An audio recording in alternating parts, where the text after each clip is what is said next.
पूज्याय राघवेन्द्राय सत्यधर्मरथाय च भजतां कल्पवृक्षाय नमतां कामधेनुवे कृष्णाय वासुदेवाय देवकी नंदनाय च நந்தகோபகுமாராய கோவிந்தாய நமோ நமः. ஐந்தாவது வேதம் என்று போற்றப்படும் மகாபாரதம் பார்த்து வருகிறோம். 18வது நாள் போரினிலே அனைவரையும் இழந்த துரியோதனன், இன்னும் சொல்லப்போனால் பாண்டவர் பக்கம் 5 பேர் மட்டும்தான் உயிரோடு இருக்கின்றார். இதில் பார்த்தோம்னா அஸ்வத்தாமன் கிருபாச்சாரியார் சிரஞ்சீவி, என்றுமே சாக மாட்டார்கள். கிருத்தவர்மன், சஞ்சயன், துரியோதனன், இந்த 5 பேரை தவிர மற்ற அத்தனை பேரும் மடிந்தார்கள். இந்த துவைபாயன சரோவரத்தில் மறைந்திருந்த அந்த செய்தியை கேட்ட பாண்டவர்கள் அங்கு வந்து யுத்த ரணாங்கத்தில் இப்படி மறைந்து இருப்பது தர்மமா அப்படின்னு சொல்லிட்டு பலவாறு தர்மராஜன் கேட்க, வார்த்தைகளை சகிக்க தெரியாத துரியோதனன் வெளியே வந்தான். யுத்தம் எப்படி தனியாக செய்வது, எந்த விதமான ஆயுத கவச்சங்கள் இல்லையே என்று கேட்டதற்கு அவன் என்ன கேட்டானோ அது அத்தனையும் கொடுத்தான் தர்மராஜன். இப்போ யுத்தம் ரொம்ப என்ன சொல்றது, கோரமான யுத்தமாக இருந்தது. கதா யுத்தம், நிலத்தில் இருந்து கொண்டு அந்த யுத்தம். கதா யுத்தத்தின் தர்மத்தின்படி நாபிக்கு கீழே அடிக்கக்கூடாது. ஆனால் துரியோதனன் என்ன செய்தான் என்றால், நிலத்தில் இல்லாது மேலே பறக்க மாயா வித்தையை பயன்படுத்தினார். நேராக மட்டுமல்லாமல் தலைகீழாகவும் பறக்க எத்தனித்தான். கிருஷ்ணன் அர்ஜுனனுக்கு செய்கை காண்பிக்க, அர்ஜுனன் பீமனுக்கு தொடையில் அடிக்குமாறு, ஏன்னா தொடையை பிளந்து இவனை சாகடிப்பேன் என்பதுதான் பீமசேனுடைய பிரதிஜை. இந்த நேரத்தில் பீமசேனன் செய்தது என்ன அப்படின்னு கேட்டீங்கன்னா, இந்த 2 தொடைகளும் இணைகின்ற ஒரு இடம், அது என்னன்னா அந்த நாபிக்கு பின்புறம் இருக்கக்கூடிய அந்த தொடையின் தலைப்பகுதி, நாபிக்கு நேர் பின்புறம் தொடையை, அதாவது நாபிக்கு கீழே அடுப்பது கதா யுத்தத்துக்கு தர்மம் அல்ல. அப்போ பின்புறத்தில் ஓங்கி அடிக்க 2 தொடைகளும் முறிந்து துரியோதனன் கீழ் விழுந்தார். இதை பலராமன் சகிக்காமல் இது அதர்மம் என்று களப்பை எடுத்துக்கொண்டு யுத்தம் செய்வதற்காக இறங்கினார். பகவான் கிருஷ்ணன் என வேறு யாராலும் பலராமனை தடுக்க முடியாது. சாத்வீகமாக தர்மங்களை எடுத்துரைத்தார். அதற்கு பதிலாக பலராமனும் பலவிதமான விஷயங்கள் சொன்னானே தவிர கிருஷ்ணன் சொன்னதை முழுவதுமாக அவன் ஏற்றுக்கொள்ள தயாராக இல்லை. தர்மாத்மாவான துரியோதனனை இப்படித்தான் வீழ்த்துவதா? இந்த உலகத்திலே துரியோதனனை தர்மாத்மா என்று சொன்னவன் ஒரே ஒருவன், அவன்தான் பலராமன். அதாவது பக்ஷபாதம். என்னுடைய கட்சிக்காரராக இருந்தால் எது செய்தாலும் அது தர்மம் என்று நம்ப தோன்றும். அப்போ பகவான் கிருஷ்ணன் என்ன சொல்றான்னா, அவனுக்கு ஒரு தர்மம். உலகத்துல தர்மம் அதர்மம் 2 இருக்கு. ஆனா இந்த உலகத்துல மோசக்காரர்களாக இருந்தால், எப்பொழுதுமே அதர்மத்தையே தன்னுடைய வாழ்க்கையிலே கடைபிடித்து கொண்டிருப்பவர்கள் கிட்ட போய் தர்மத்தின்படி நான் உன்னை வெல்வேன் அப்படின்னு சொன்னாலே அது ஒரு அசட்டுத்தன். மோசம் செய்பவர்களை மோசம் செய்துதான் கொள்ள வேண்டும், இதுவே தர்மம். இது பகவான் கிருஷ்ணனுடைய தர்மம். பாருங்க, ஏன்னா அதர்மம் செய்பவர்கிட்ட போய் நான் தர்ம உபதேசம் செய்கிறேன் அப்படின்னு சொன்னா அவன் நிச்சயமாக பைத்தியக்காரன். ஏன்னா எப்படி சொன்னாலும் நீ சொல்கின்ற தர்மத்தை அவன் நிச்சயமாக கேட்க மாட்டான். இப்போ இதையெல்லாம் பேசி பலராமன் அங்கிருந்து நகர்ந்தான். ஏன்னா அதை அவன் ஒப்புக்கொள்ளவில்லை. இப்போ இந்த இடத்துல அடுத்து பாண்டவர்கள் எல்லாம் அவர்கள் ஏதாவது கருத்து சொல்வார்களா அப்படின்னு பார்த்தோம்னா, பலராமன் சொன்ன வார்த்தைகளை எல்லாம் மனதில் என்ன சொல்லுது, தைத்தது போல் இருந்தது தர்மராஜனுக்கு. ஒருவேளை பீமசேனன் அதர்மத்தால் கொன்று விட்டானோ அப்படின்னு சொல்லிட்டு தர்மராஜன் மனதும் கலங்கி எடுத்தது. பகவான் கிருஷ்ணன் பார்த்தான், எவ்வளவு உபதேசம் தர்மராஜனுக்கு வழங்கினாலும் நிச்சயமாக அவன் அதை ஏற்றுக்கொள்ள மாட்டான். இன்னும் சொல்லப்போனால் தன்னுடைய இடது காலை எடுத்து துரியோதனுடைய தலைமேல் வைத்திருக்கிறான். அதை கொஞ்சம் கூட தர்மராஜனுக்கு பிடிக்கவில்லை. இன்னும் சொல்லப்போனா அர்ஜுனன் எந்த பேச்சும் பேசல. ஏன்னு கேட்டீங்கன்னா, பீமசேனன் செய்தது தவறு அப்படின்னு சொல்லிட்டு நாம ஏதாவது பேசுறா, பீமசேனன் நிச்சயமாக வருத்தப்படுவார். ஒருவேளை துரியோதனன் இப்படி வீழ்த்தியது அப்படி ஏதாச்சும் நம்ம பேசுறோம்னா, நாம எது தர்மம் எது அதர்மம், ஏன்னா ஒரு பக்கம் கிருஷ்ணன் இதனை தர்மம் என்கிறான், பலராமன் இதனை அதர்மம் என்கிறான். அதனால எதுக்கு வம்பு அப்படின்னு சொல்லிட்டு பாண்டவர்கள் மௌனமானார்கள். இன்னும் சொல்ல போனா, துரியோதனனுடைய தர்மத்தின்படி அவன் தர்மமே செய்தவன் என்றது பலராமனுடைய கூற்று. நிச்சயமாக அவன் புண்ணியலோகத்தை கண்டிப்பாக சேர்வான் அப்படின்னு சொல்லிட்டு நம்பிக்கையோடு சொல்லிவிட்டு சென்றிருக்கிறான் பலராமன். இப்போ என்னன்னா, என்ன அதர்மம் அவன் செய்து விட்டான் அப்படின்னு சொல்லிட்டு ஒன்றொன்றாக பகவான் கிருஷ்ணன் துரியோதனன் கேட்கும்படி அதை அத்தனையும் வரிசைப்படுத்தி எடுத்துரைத்தார்.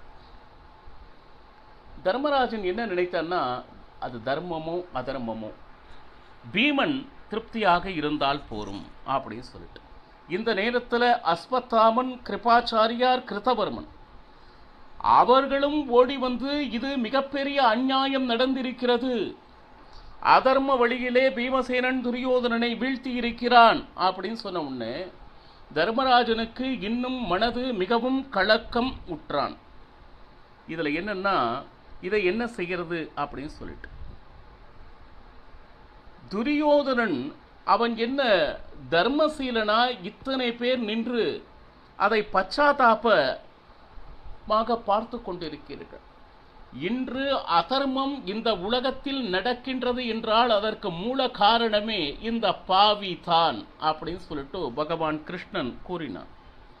ஏன்னா இவன் மட்டுமல்லாது இவனுடைய சகாக்கள் யாரு, சகுனி, துச்சாசனன், கர்ணன், இனி எந்த விதமான சத்துருக்களும் இல்லை. இந்த துவேஷம் என்பது முடியட்டும், எல்லாம் இறைவனுடைய அனுகிரகம் அப்படின்னு சொல்லிட்டு பாஞ்சால தேசத்தவர்களும் பாண்டவர் பக்கம் இருந்து போரிட்டவர்களும் சந்தோஷப்பட்டு பீமசேனனை பலவாறு ஒரு பக்கம் புகழ்ந்தனர். இதுல என்னன்னா, எவ்வளவு புகழ்ந்தாலும் பீமன் செய்த இந்த பராக்கிரமத்திற்கு நாம் எவ்வளவு சொன்னாலும் அது தகும் அப்படின்னு சொல்லிட்டு பீமனை பலவாறு பாராட்ட தொடங்கினார். ஆனால் கண்ணன் சொல்றான், இருக்கிறதிலேயே நீச்சர்களிலே நீச்சம், துரோகிகளிலே மிகப்பெரிய துரோகி, பாவிகளிலே மிகப்பெரிய பாவி இவனே. தர்ம யுத்தத்தினால் பீமசேனன் துரியோதனனை வீழ்த்தினான் என்று சப்தமாக பகவான் கிருஷ்ணன் கூறினான். இன்னும் சொல்ல போனா, இவன் இன்று இறக்கிறான் அப்படின்னு தயவு செய்து யாரும் நினைச்சுக்காதீங்க. என்றோ இவன் கொல்லப்பட்டவனாவான். எப்பொழுது அந்த சபையினிலே அந்த திரௌபதியினுடைய கரங்களை பிடித்து இரு தொடைதனை காக்கி அந்த தொடை மேல் வந்து அமர் என்று சொன்னானே, அன்றே இவனுடைய சாவு நடந்து முடிந்து விட்டது. இன்னும் சொல்ல போனா, சபையில் ஆன்றோர்கள் சான்றோர்கள் எவ்வளவோ பெரியவர்கள் எவ்வளவு வார்த்தைகள் சொன்னாலும் எப்பொழுது கேட்கவில்லையோ அப்பொழுதே துரியோதனன் இறந்து விட்டான். இதுல என்னன்னா, இது அனைத்தையும் துரியோதனன் கேட்டுக்கொண்டிருக்கிறான், இன்னும் அவன் சாகவில்லை. ஏன்னா தயவு செய்து யாரும் மனதில் குழப்பிக் கொள்ள வேண்டாம், தர்மமோ அதர்மமோ என்கின்ற சந்தேகமே வேண்டாம். ஏன்னா எவ்வளவு உபதேசம் செய்தாலும் இவன் நிச்சயமாக கேட்க மாட்டான். கேட்கும் பொறுமை அவனிடம் இல்லை. நல்லது கேட்கும் அளவிற்கு இவன் நல்லவனும் இல்லை.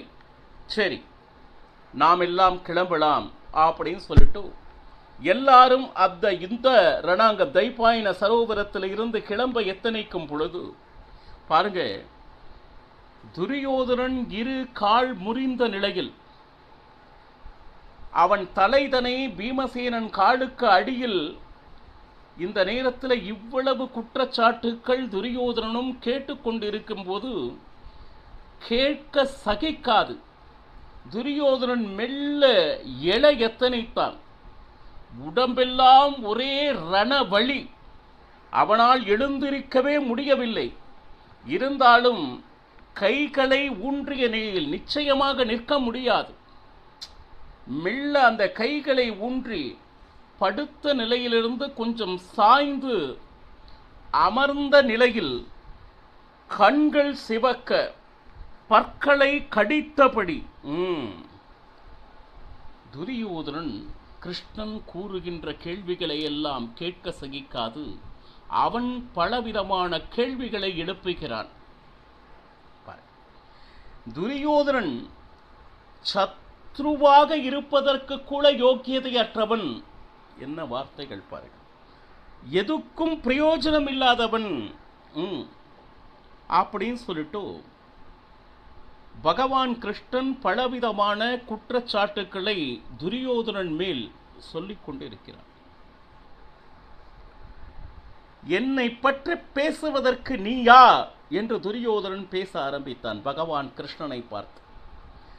கம்சனுடைய வேலையாளுக்கு சமமானவனே கிருஷ்ணா, நான் ஒரு ராஜா. என்னை பற்றி பேசுவதற்கு உனக்கு என்ன அருகதை இருக்கிறது? பாருங்க, துரியோதனன் சாக கிடக்கிறான். அவன் செய்வது அனைத்தும் அதர்மம் என்று தெரிந்தாலும் சாகும் நிலையிலும் பகவான் கிருஷ்ணனை அவன் பகவான் என்று ஒப்புக்கொள்ளவில்லை என்றாலும் தான் செய்தது அதர்மம் என்கின்ற நினைப்பு சிறிதும் வரவில்லை துரியோதனனுக்கு. எல்லாருக்குமே என்ன தெரியுங்களா, தான் செய்வது தர்மம், அதில் எந்த விதமான சந்தேகமும் இல்லை. அவர்கள் ஒப்பவில்லை என்றால் அவர்களுக்கு புரியவில்லை. நான் நினைவு தெரிந்து எந்த தவறும் செய்யவில்லை அப்படிங்கிற எண்ணம் எல்லார்கிட்டையுமே இருக்கு. அப்ப துரியோதனன் மட்டும் விதிவிலக்கா? பாருங்க, அதர்மத்தினால் என்னை வீழ்த்தியிருக்கிறான் இந்த பீமசேனன்.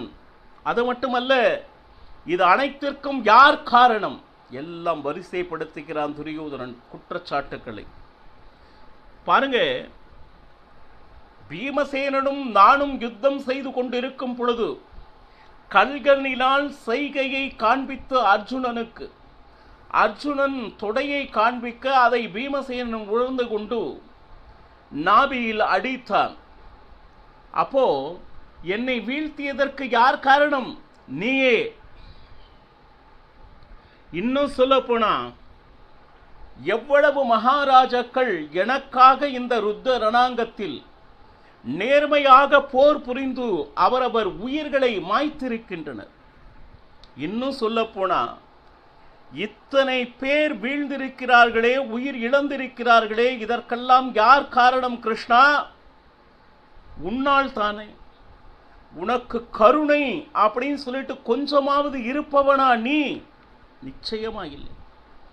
இவ்வளவு காரியம் செய்துவிட்டு என்னிடம் நின்று பேசிக்கொண்டிருக்கிறாயே, கொஞ்சம் கூட உனக்கு வெட்கமே இல்லையா?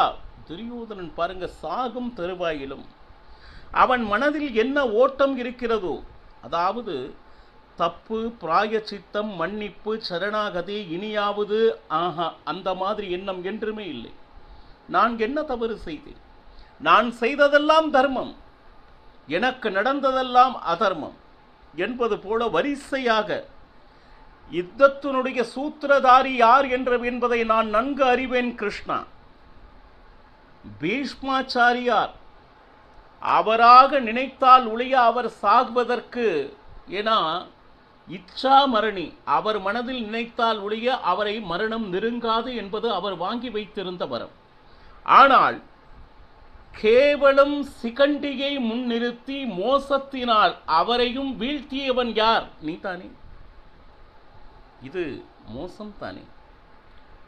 துரோணாச்சாரியர் பாருங்க, தர்மத்தின்படி வாழ்ந்த தர்மராஜனையும் பொய் சொல்ல வைத்து, அஸ்பத்தாமன் ஹதக என்கின்ற பொய் நாம் சொல்வதே தவறு, மற்றவர்களை பொய்யை சொல்ல வைத்து அதை துரோணாச்சாரியாரை நம்ப வைத்து வீழ்த்தியவன் நீ.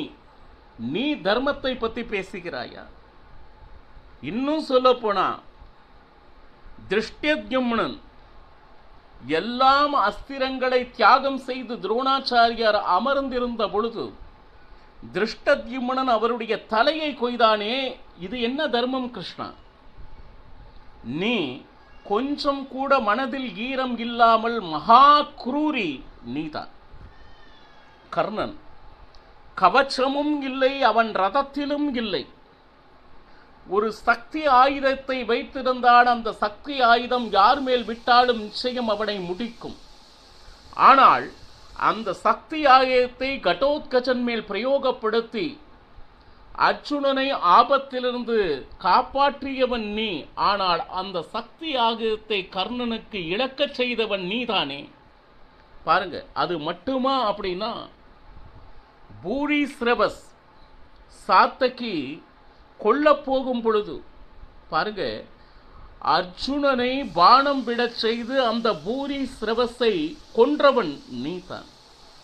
இப்படி அந்த மகாபாரத யுத்த ரணாங்கத்தில் நடந்த அத்தனைக்கும் துரியோதனன் சொல்கிறான், இந்த யுத்தமே முழுக்க முழுக்க பகவான் கிருஷ்ணனுடைய அதர்மத்தினால் சூத்திரத்தினால் தான் நடந்தது. நாம நினைச்சிட்டு இருக்கோம் அர்ஜுனன் மிகப்பெரிய காண்டீபதாரி, பீமசேனன் இதை செய்தான். இல்லை, பகவான் கிருஷ்ணனுடைய சூத்திரம்.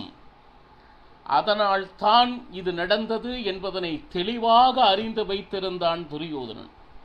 வரிசையாக குற்றச்சாட்டுகளை அடுக்கடுக்காக பகவான் கிருஷ்ணன் மேல சுமத்தி இருக்கிறான். இதனை எப்படி பகவான் கிருஷ்ணன் எதிர்கொண்டார் என்பதனை நாளையும் பருகலாம். சர்வம் ஸ்ரீ கிருஷ்ணார்ப்பணமஸ்து. ஹரே ஸ்ரீனிவாச.